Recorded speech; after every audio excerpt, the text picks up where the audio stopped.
खुड़ी पुतुरारे माई भणजारे रही गुप्त भाव ए सबु देखिकी केमिति सहुचु आहे प्रभु कल्कि देव परर धन को सही पारु नाही देख ए मनीष जाति पर धन देखी हाई पाई होई ईर्षारे जलुछि नीति।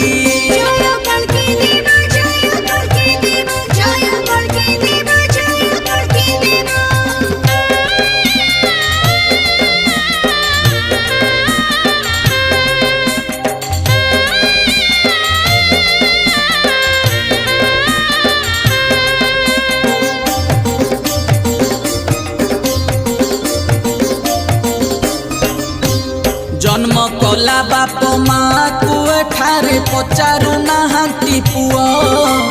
पुओ जन्म करी वृद्ध